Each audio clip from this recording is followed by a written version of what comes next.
Today I have the best Warrior Ash build for you. Now, you could swing a couple of points near the top of the tree one way or another, and I'll show you the options that you could do there.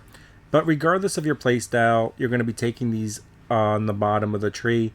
That's why I'm going to be starting over here. We're going to be taking Tougher Than Hell for a 3% damage reduction. Only more because it's needed. We're going to be taking the one over here, same reason, 5% extra damage while we're at full health. 5% extra balance bar damage on our heavy strikes, and the one we really want, 15% extra damage for our one-handed melee weapons.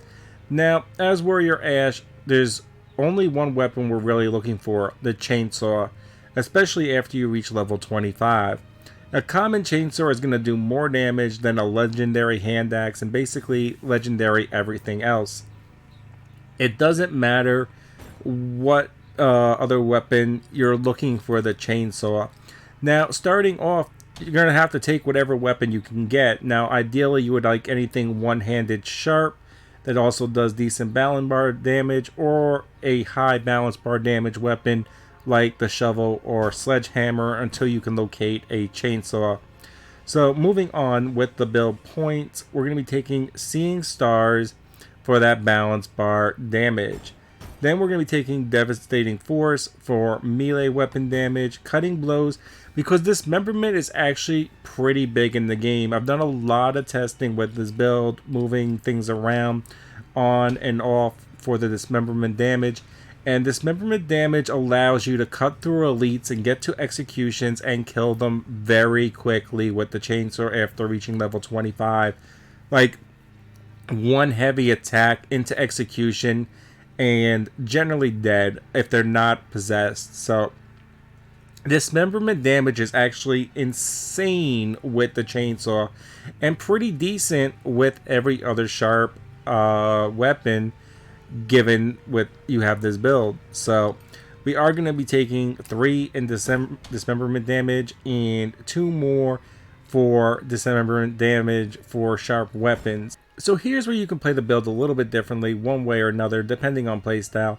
I feel with the chainsaw, going for the chainsaw, all these iframes and all these executions, just charging at basically everybody to get the executions, and playing aggressively on bosses. I like the extra health. I only need to put 1 in stamina cost reduction for dodging, which is still useful. Dodging takes a lot of stamina, so 15% reduction is nice.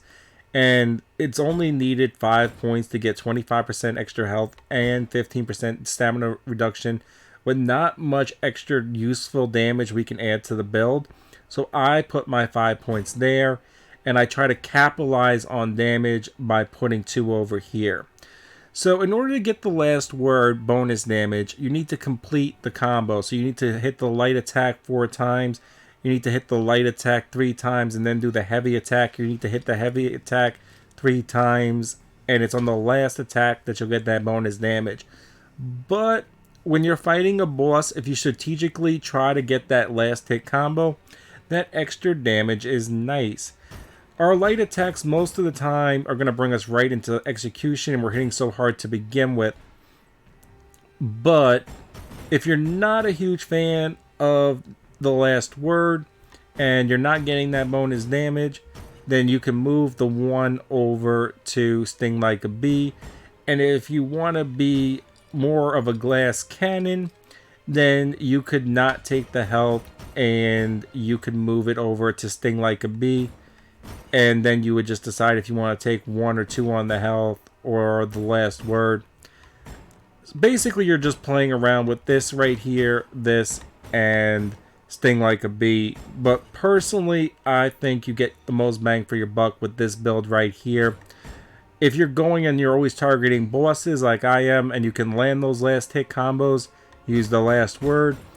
And if that's not what you do, then go with Sting Like a Bee for 1 point instead, and take 5% extra damage for when you do hit the bosses with your light melee attack, or you do hit elites with your light melee attack. And that is the best build for Warrior Ash. I hope that helps.